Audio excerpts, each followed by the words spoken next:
the ultimate end goal is to take away your free will and make you an automaton, a Borg-like human creature plugged into the system where your opinions are given to you, not that they're created from within. And that's where they want to take us. Hello, everyone. Thanks for joining me again on GB News Originals. My guest today is Ed Dowd, a man from Wall Street, a man from, well, previously BlackRock, more recently a founding partner of Finance Technologies, but data all the way, a data analyst. And I'm as someone that feels as if we're in the clouds of the fog of war. I want to find someone that can point at things that we can really pay proper attention to. So with that in mind, welcome Ed Dowd. Neil, thanks for having me on again. Great to be here. I love talking to you, Ed, because so many people talk about almost like philosophies, sometimes in vague terms, based on opinion. But the fact that you're always zeroing in on the numbers, zeroing in on the data, I find a reassurance in that, because numbers are real, and they tell unambiguous stories. Where is your focus at the moment, in amongst everything else that's out there to distract us? Well, I came onto the internet media scene because of my work on COVID and vaccines, wrote a book about it, Cause Unknown. And, my training is economics and capital markets. And we've been fascinated by the narratives being told around that story. And just let's go back a little bit. The fog of war. We've been in a propaganda war for quite a long time. After Trump's first term in January of 2017, Defense One, which is a military industrial rag and owned by the Atlantic Group, wrote a piece, and the piece I saw it. It was very interesting. Trump wasn't supposed to be elected in 2016, and the internet and social media kind of got him in there. And there was then a article written talking about the new battleground is a weaponized narrative. So the military industrial complex realized they had lost control of the narrative, and that's why we saw the censorship regime start to be assembled and controlled, and you could see it coming a mile away.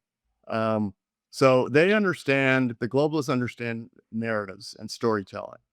And, the current administration is not immune to telling stories. And one of the stories is that the economy is fine in the US, and it is not fine. And it's globally not fine. Even though the financial markets haven't figured that out yet, and we're in a stock bubble, there is pain coming globally and in the US. We've been tracking real estate slowdowns. We've been tracking concentration of assets into 7 stocks in the indexes. And the real economy in the US is slowing dramatically. And that's got to do with the fact that the Biden administration created a false economy by importing 20 million immigrants into the US and basically giving them money. And using deficit spending to support that, because we should have had a recession in 23, 24. We didn't. A lot of people don't understand the economic impact of illegal immigration, which is huge. And the Trump administration is in the process of halting that. And that will have short-term pain on our economy, because our economy was kind of propped up by this sugar juice, I call it. And also we had fraud or data incompetence in the prior administration in our non-farm payroll numbers. So there's a whole host of institutions that made bad investments and bad decisions based on basically garbage data. And the Federal Reserve thought the economy was stronger than it was, kept interest rates probably too high for too long. The capital markets traded on false information, and corporations made investments thinking the economy was fine. And so it's all going to come to a head. And I suspect there'll be impetus for a lot of this truth to be revealed in the globalist media soon, because the midterms are coming and they want to dump any kind of financial problem or crisis on the Trump administration. So it's all coming to a head. And we recently issued a report that's for sale to institutions on China. It's a 120-page report. It's very detailed, and it shows that China has hit a demographic wall in 2020. Their internal consumption economy is under tremendous pressure due to demographics, and their demographic problem is only going to get worse from here on in until 2032. So they're struggling internally, and to make up for that, they've had to pick up and kick up the export machine. So their net exports have been ramping since 21, and this is probably one of the major reasons why we see Trump and the administration going head to head with China, because of their internal problems, and they're about to enter the acute phase of their real estate crisis. We hold more of the cards, but we don't hold all the cards, and there needs to be serious negotiations to help China transition from the global demographic problem, which is a population bomb, which is going to force them to take all their installed capacity that they overbuilt for decades, and they're going to try to dump all of this excess industrial capacity into the world, and that would devastate other economies. So this is negotiations or war eventually. This is where we are. What percentage of China is the China that's advertised to the world? You know, the highly technological, completely under the surveillance state, all the technological wonders that are shown to the world from there. What percentage of China is that true of, and what percentage is Xi and his regime, you know, in reality struggling to hold together as an entity? So they're well known for, base manufacturing and doing things efficiently in scale. They've been ramping up their technology part of their economy since 2021 in the form of autos and other higher tech exports. So they are accelerating that, and they have to because that's the only way they can keep the engines of growth going. Their GDP has slowed to about 5% in yuan annually. If you look at it in US dollars, they haven't had any GDP growth. And additionally, their GDP priced in dollars was 80% of the US GDP prior to 2020. Since then, they've been depreciating the yuan, and they've been having internal problems. Their GDP is now 60% of the US and priced in dollars. So this is something that's not really well known. They're struggling mightily. We check their numbers. There's a lot of speculation that their numbers are false. We do a deep dive analysis to prove that through using other indicators like electricity output and construction output, to show that their GDP numbers are generally in the ballpark. So 5% priced in yuan for the Chinese economy, given their population size, is not enough for that population to remain stable. So that's why they're trying mightily to build the Beltway initiative, the Belt and Road initiative, and their exports. And so we're coming head to head with China in the industrial economies across the world. And you got to remember, Japan had a similar demographic bomb in the 90s. They did the same thing that China's attempting to do. They started to export and ramp up their exports. They got away with it for the most part because they're 1/10 the size of China.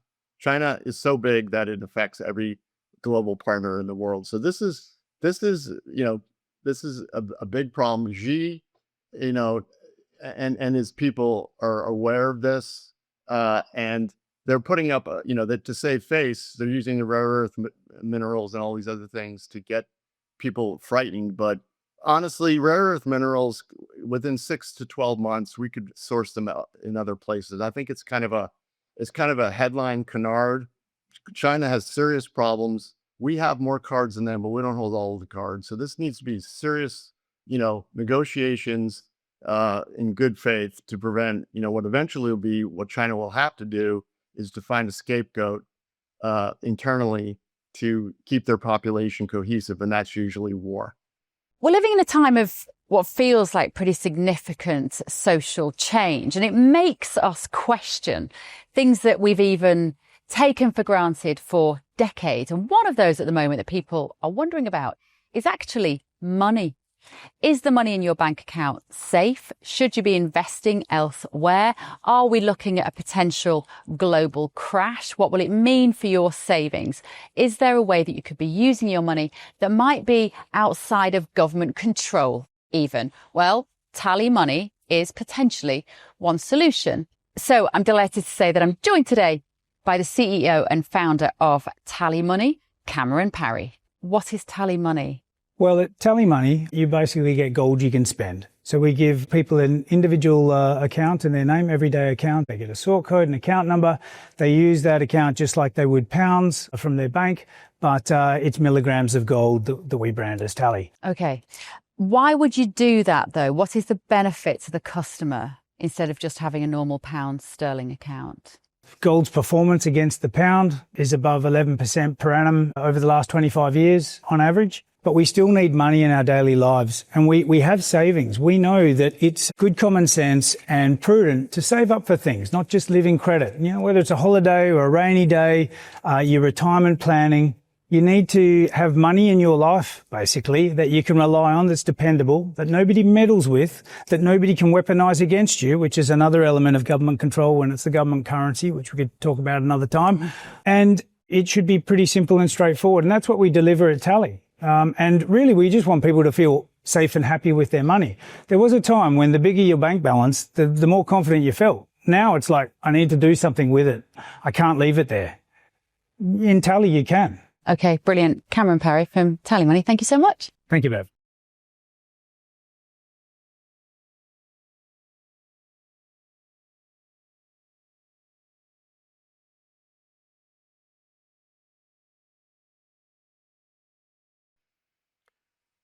To what extent are we, there used to be talk of a great reset. To what extent is it a financial reset that we're seeing? Yeah, it's my suspicion that in amongst this fog of war, that surely the data is showing that, you know, the multi-generational Ponzi scheme that has been, you know, fiat currency and the rest has run its course, and that Trump, like everyone else, is using the fog of this war, all of this chaos, to disguise a great monetary reset. Well, I'm not sure. Obviously, stable coins have been introduced in the Genius Act as a solution to the CBDCs. The CBDC, I think, was dead on arrival. There's enough resistance out there that no one wants a central bank digital currency to control our lives. So I guess the stealth way to do it is through stable coins, which solves two problems. It's a CBDC in disguise, and it also helps fund the deficits because the stable coins will be funded with US treasuries. Stable coins, it will be issued by banks like JP Morgan and whatnot. And any administration, I'm not saying the Trump administration would do this, but any future administration could put pressure on these institutions to effectively turn them into CBDCs linked to social credit scores. So this is one of my biggest concerns, is because of the financial global debt pressures, that this is coming whether we want it or not. And you know, they're trying to, you know, package it in a nicer way. And of course, they get the Bitcoin people all excited about this. I think it's a stealth backdoor CBDC. The problem we really have, and we're seeing it now, is there was a global debt problem prior to COVID. There were financial problems in the plumbing of the monetary system in September, October of 2019. And then coincidentally, or you could say it was planned, COVID arrived and we had warlike spending. We created debt that then was spent. And so the Fed printed and the US government spent, and global governments did the same thing. That saved the system and kicked the can down the road. But the problem is we're at the point now where the way the debt-based fiat money system works is you need constant credit creation, meaning creation of money, which is debt, and you need to do ever increasing amounts of it, and at faster time intervals, meaning it doesn't buy you as much time as it used to. So here we are 5 years after the COVID infusion of money, and we're starting to see cracks in the financial system again. There's credit problems coming, and we're starting to see indications that we're at the end of the credit Ponzi finance cycle on this 5-year window, meaning debt is being issued to keep other debt afloat, and it's not producing any kind of cash flow investments. So we're seeing subprime auto companies starting to go bankrupt in the US. There's tightening in the credit markets a little bit starting. It's slow. It's a process. The housing market is rolling over, and the US consumer is starting to really pull back. we're seeing consumer stocks in the U.S. hit yearly lows, some down 30 to 40%. Now the SNAP food stamp issue is adding to that a little bit, but we're seeing pullbacks in the consumer. They're saturated. They don't have jobs and they're maxed out on their credit card. So it's all coming to a head, and unfortunately, it's right before the midterms. What does it look like? What will it look like? This correction, this reset. Will it be, we've had resets before, we've had corrections before, we've come to the end of monetary cycles before. Will this be more of the same, something we've seen before? Or are we talking about something on an altogether bigger scale? Don't know yet. We have to wait to see what it is, but let's assume it's like it was before. We'll have the stock market wobble. It'll either go down quickly or, like 2000, 2002, go down slowly over time, 50%, 40 to 50%. So a deflation in the equity markets globally, an actual recession where unemployment rises. We're starting to see that already. Amazon laid off 30,000 people, UPS 46,000 people. Now they're blaming AI. I think that's just a story. That's a narrative. AI is not ready for prime time to replace humans yet. The error rate's too high.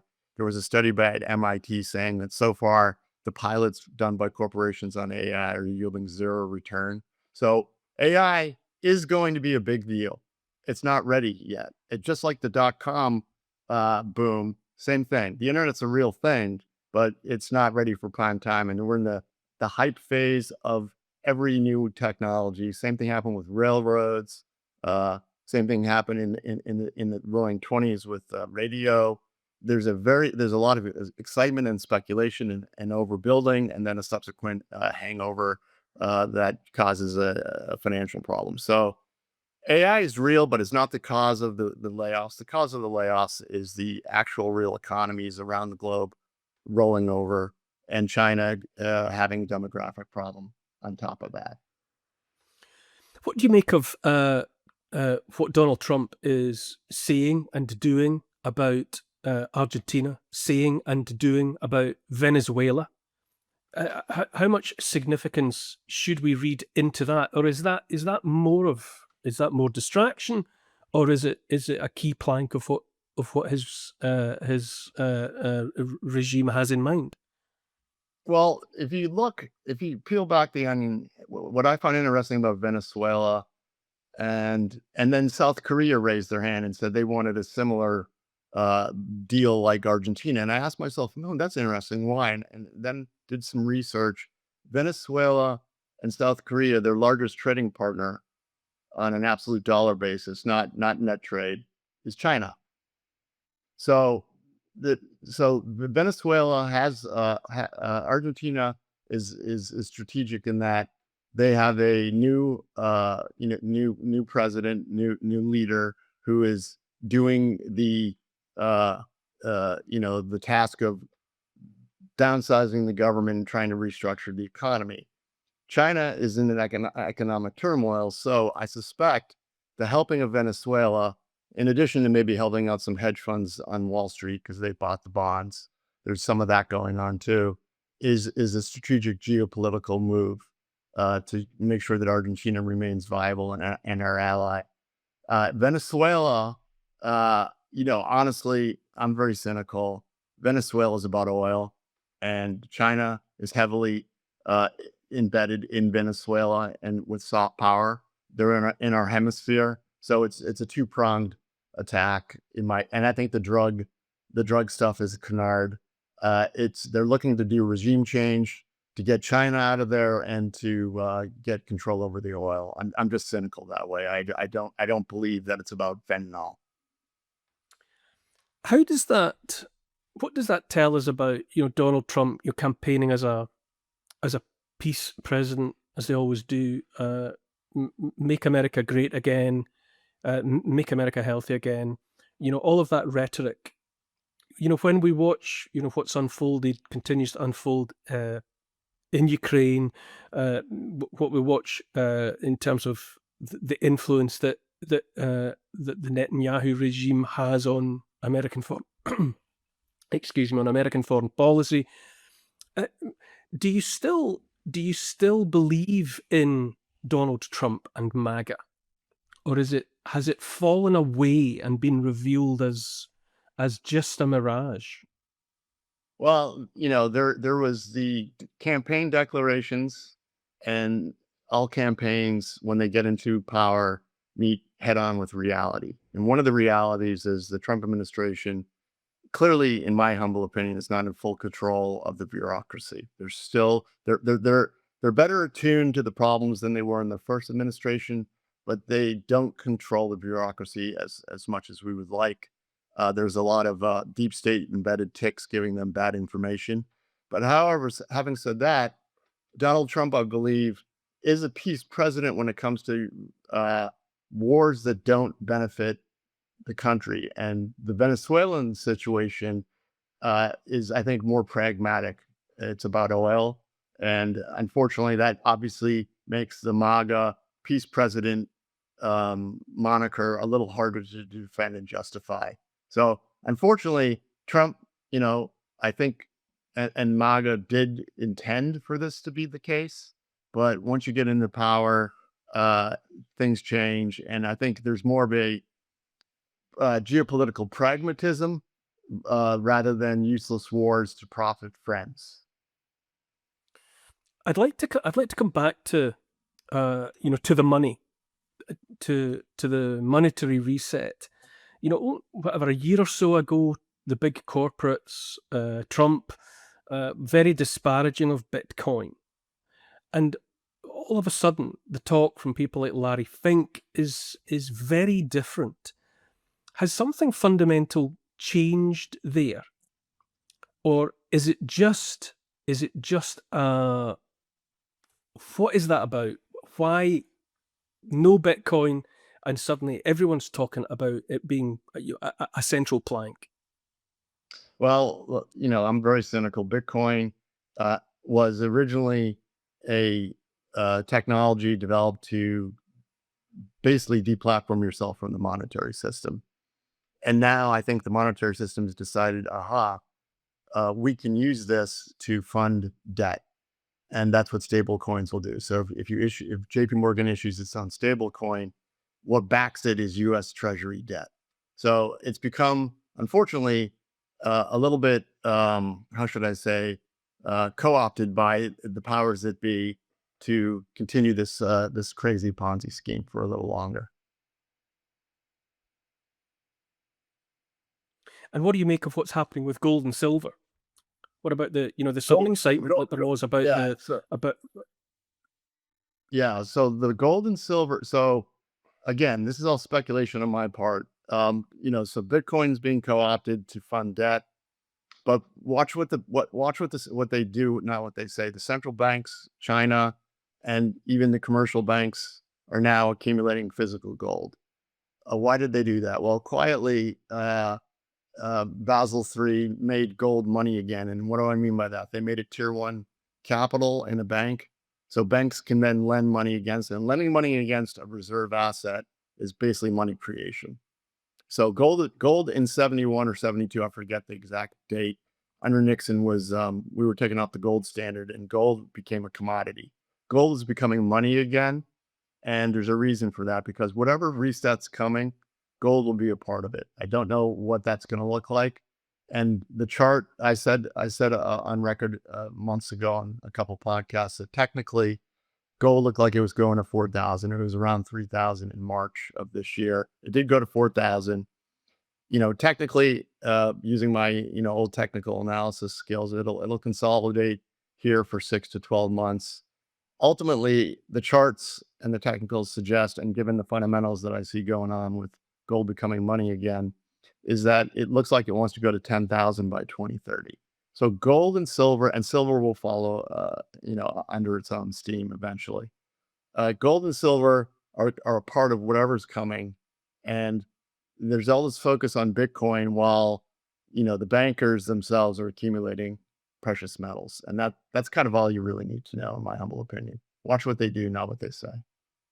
When it comes, and just a further point with Bitcoin, as I've always understood it, Bitcoin was supposed to be a medium of exchange, It was supposed to be, something that could be used for financial transactions. It morphed somewhere along the way into all it's ever described as now is a store of wealth, which is very different from something that you could use to buy a cup of coffee or to buy a sandwich.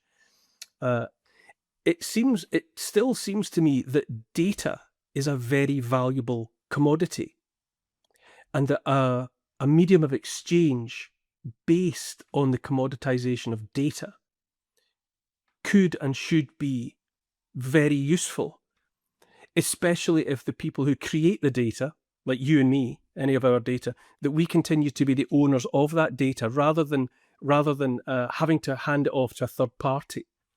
Do you think that there, within the ethos and the philosophy of Bitcoin, there's something that the big players, like the corporates, like Donald Trump and the rest that are talking about it now, are overlooking, or indeed preferring to keep on the sidelines? Well, I think what they like about the blockchain and Bitcoin is it's open. You can look at the ledgers. Everyone can look at the ledgers. So you have to ask yourself this question: is that a good thing under the control of governments? The government can see what you're doing. Maybe not. You know, should there be a private crypto?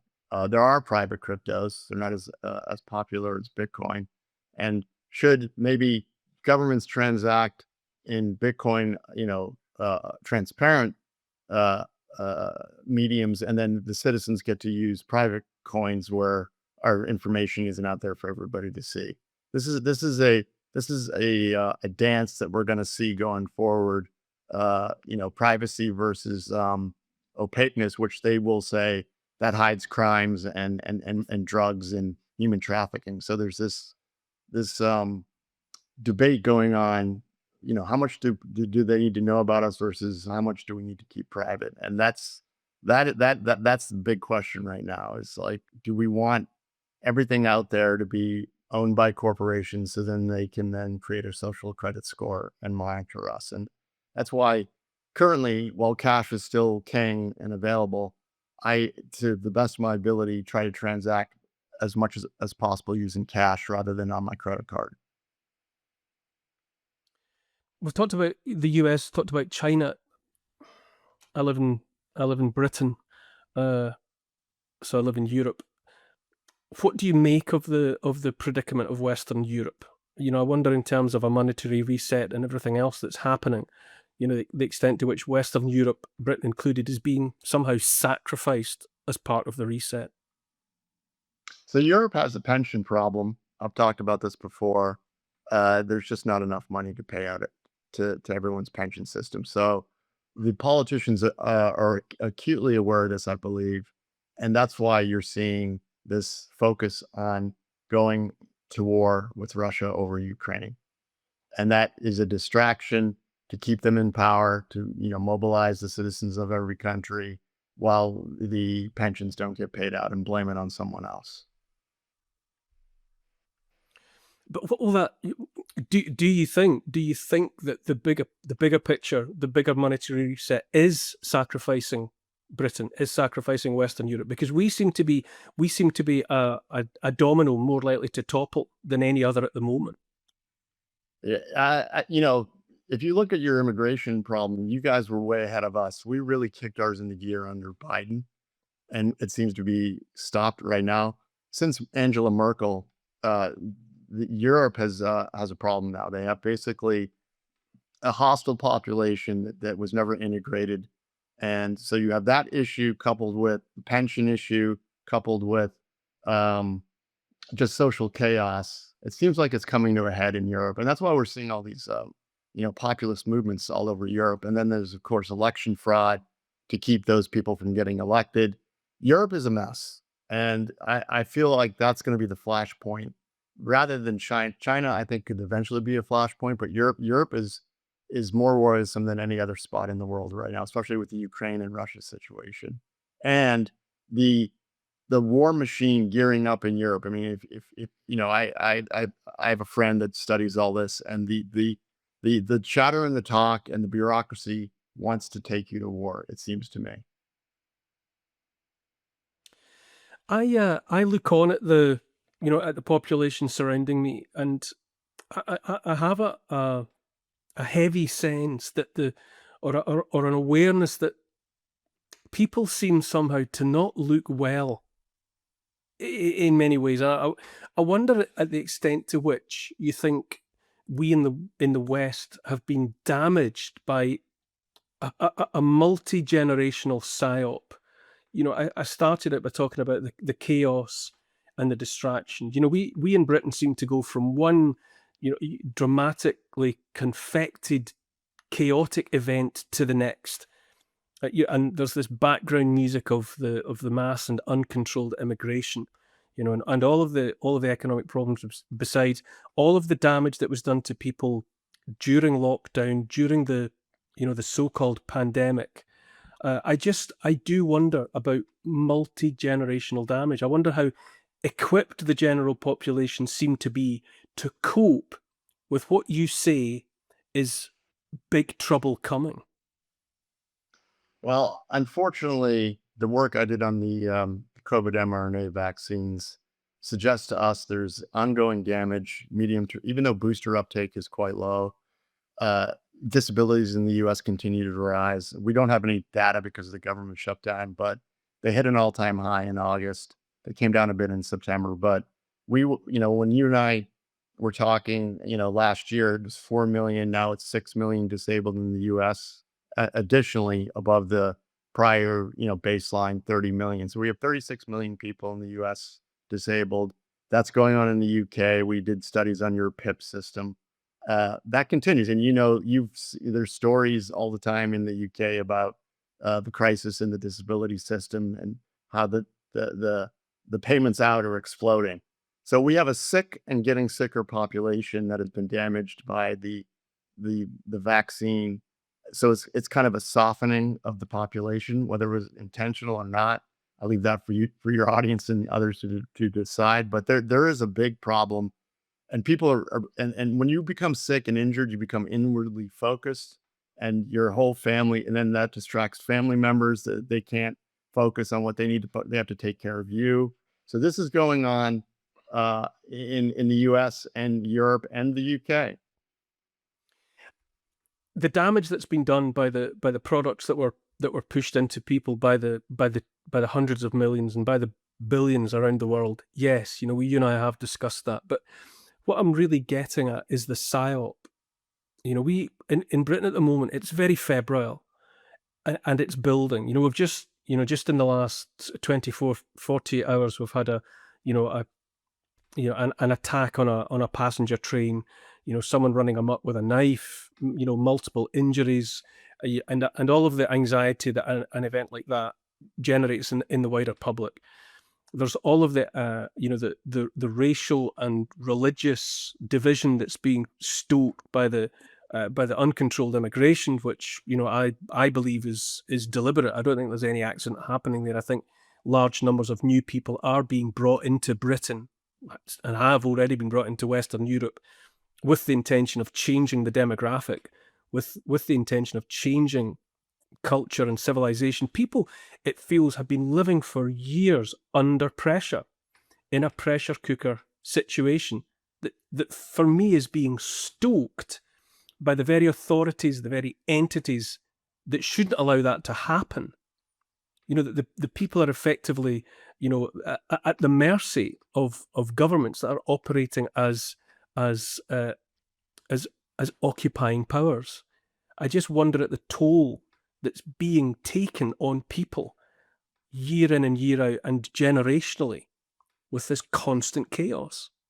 No, I agree. And look, I think we have to step back 30,000 feet. I've been watching with much horror as the UK silences anyone who criticizes this craziness that's going on.